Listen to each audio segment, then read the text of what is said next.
treated and cured brain cancer and held it from the American people to this day. And they own the patents. The same people that put marijuana, they call it, that put cannabis in Schedule 1, not even with its correct botanical name, and then they own the patent that they buried that cure cancer and hundreds of other ailments. This is a murderous, treasonous type of government action that every American should be concerned with in standing up and bearing arms against such, well, such ungodliness. Okay, you need to sit up a little bit because your microphone's doing that funny thing again that it does when you lay back. Okay, well, you know, we do kick back here a little bit. Yeah, I understand. But yeah, the Khmer's they're hardworking. They know when to relax too in the heat of the day. So there is a similar thing to Mexico here, where from like 11 till 2 in the afternoon, you siesta in the tropics. You don't work in the middle day sun, and that's your lunch period where you take a shower and you take lunch and you relax. So early morning and a little bit later into the evening, you split your day, work day. Now, I tell people, I mean, this crop is stolen from us. I mean, Russia and China, there's 10,000 products made out of hemp, and we have to buy the raw material from China. Well, here's the thing: the magic and the real potential from hemp, we never gave that information to the Chinese and Russians. So they didn't buy in. They bought into the marijuana idea, but they didn't buy into getting rid of all their hemp fields. That's absurd. That's one of their main industrial crops. So they continue to allow it for fiber and animal bedding, and, you know, like usage that are not high technology uses, like turning it into plastic and making it into engineered lumber, or making hempcrete out of it, which is like a cinder block, which is stronger than any of the blocking material, you know, the clay we use now, your name, to bake into bricks. We should be making that with lime, simple lime and water, and the stalk ground up with decorticator. Makes a hempcrete, like a concrete wall that withstands hurricanes, tornadoes, mold, moisture. You know, it's the most greatest insulator for environmental reasons and preserving air conditioning or heat inside of a unit.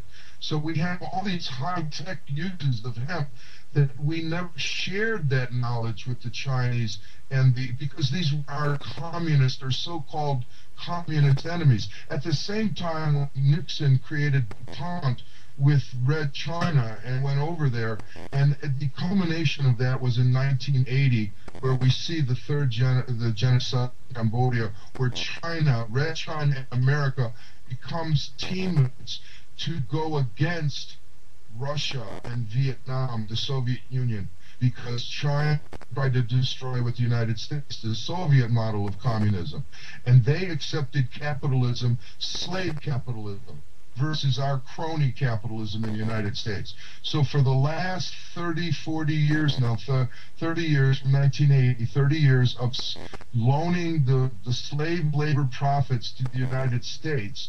How many billion, not trillion, 7, 8 trillion they've loaned us, and that's the money that we go around the world with, the 2,270 military bases. China, how many military bases outside of China? 0. So they are taking the old way before America became the hegemony of the world. They're taking the stay-at-home, build your capital up, which used to be called the old dollar basis of building your currency.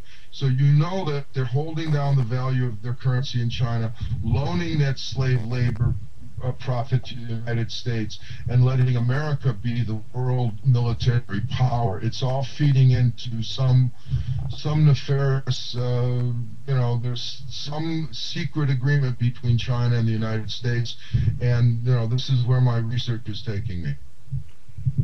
What do they now? You know, Jack Hara, we'd talk. He would tell me, if you have, you're doing that with your microphone again. Yeah, I know. I'm sorry. It's real annoying. So It's interfering with our broadcast here. So please.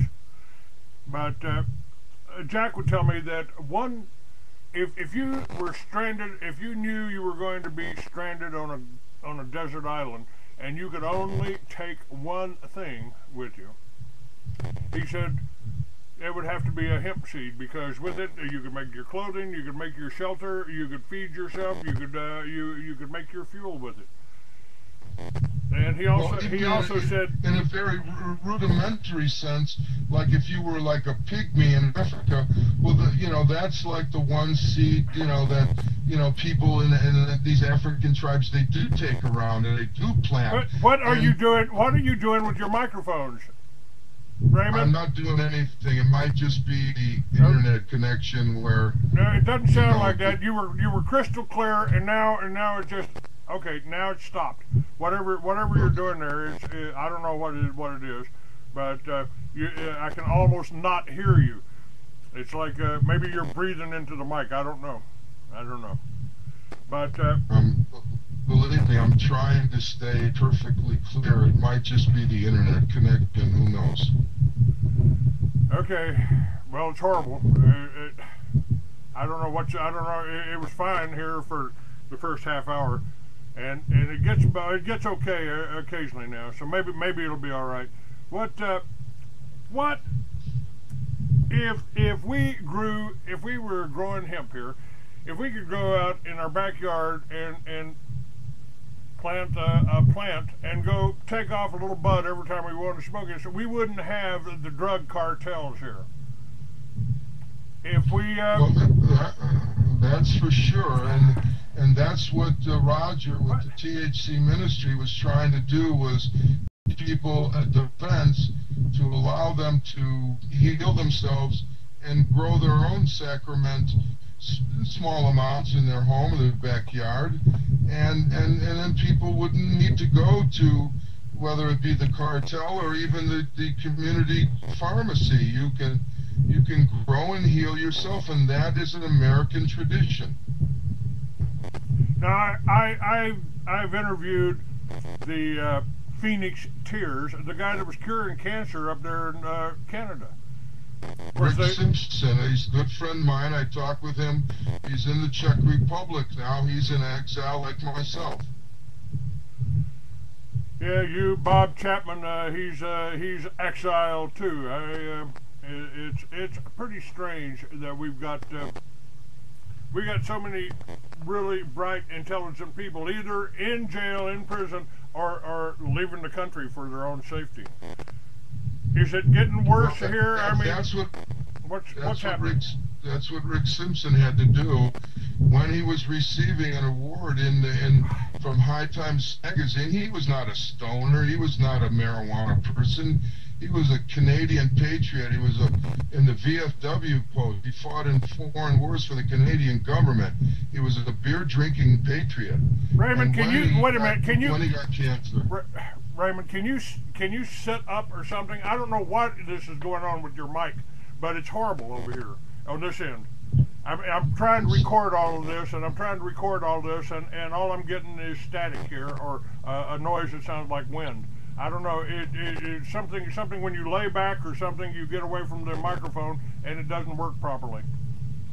But I'm so sorry, Clayton. I'm doing the best job I can with what I have here, and I don't want to screw up your show with this terrible internet connection we might be having. And I do hear some sound in the sounds like a hurricane in the headset. Yes. That's exactly what happened. Are you outside? No, I'm laying in my lovely bed here in my condominium in Phnom Penh.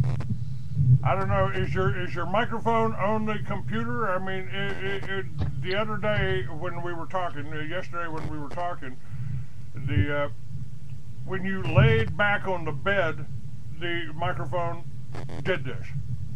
When you sat up and I could see it, now it's gone. Now it's gone. Whatever you did, keep it that way. You just did it great. Okay.